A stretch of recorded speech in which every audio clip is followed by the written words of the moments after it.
लोकाभिरामं रणरंगधीरं राजीवनेत्रं रघुवंशनाथं कारुण्यरूपं करुणाकरं तं श्रीरामचंद्रं शरणं प्रपद्ये.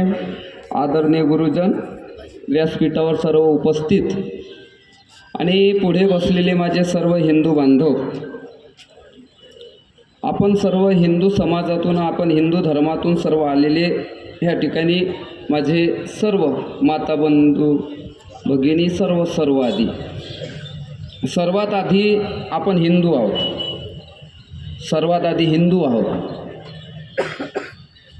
आणि साहेबांनी सांगितलं, आज मानवाधिकारी कायदा आहे, मानवाधिकारी दिवस आहे. मानव किसी के काम जो आहे उसे इंसान कहते हैं.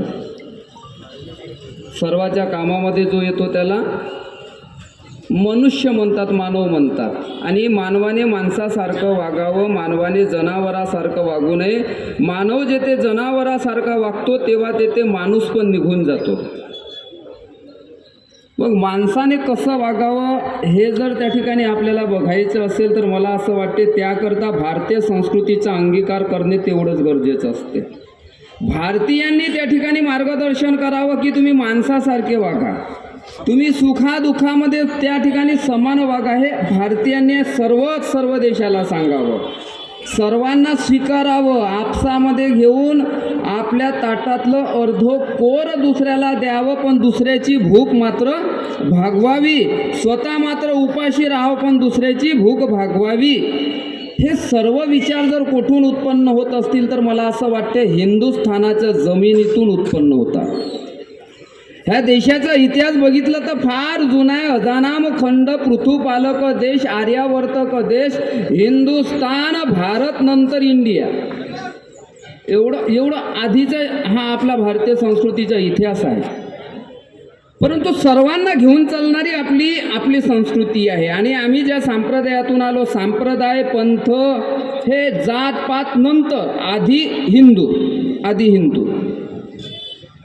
परंतु आम्हाला सांगत असताना गुरुजींनी सांगितलं, लागून या पाया विनवितो तुम्हाला. पाया लागून आम्ही सर्व लोक सांगतो की बाबा चांगले वागा, एकमेकासोबत प्रेम करा. त्यानंतर आम्ही हे सुद्धा सांगतो की त्या ठिकाणी जर तुम्ही ऐकत नसाल तर आम्ही कठोर भाषा वापरतो.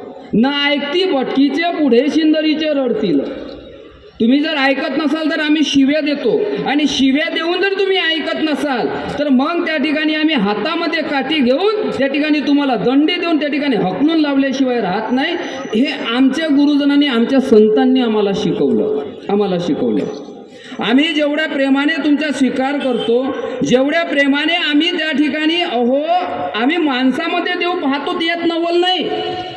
आम्ही जनावरामध्ये, आम्ही पशुमध्ये आम्ही देव पाहतो, ही आमची संस्कृती आहे. जनावरामध्ये सुद्धा आम्हाला देव दिसतो.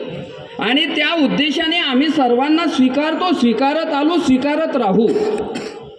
सर्वांनी म्हणावं, त्या ठिकाणी सर्व धर्मांनी एक यावं, सर्व धर्मांनी एक यावं. हिंदू ख्रिश्चन सब भाई भाई भाई भाई.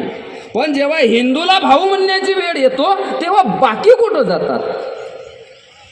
बाकीने हिंदूंना आपलं नाही म्हणावं. फक्त हिंदुस्थानामध्ये ख्रिश्चन आपले असावं, हिंदुस्थानामध्ये ही मुस्लिम आपले असावं. मग जेथे मुस्लिम देश आहे, जेथे ख्रिश्चन देश आहे, तिथे हिंदू आम्ही त्यांचे भाऊ म्हणून का नसावं? आम्हाला का म्हणून त्यांनी भाऊ म्हणून ह्या भावनेने स्वीकारू नये.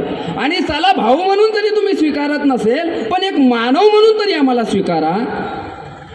मानवाच्या तरी त्या ठिकाणी न्यायाने आम्हाला जगू द्या. जर त्या ठिकाणी तुम्ही जर आम्हाला मानव म्हणून जगू देत नसाल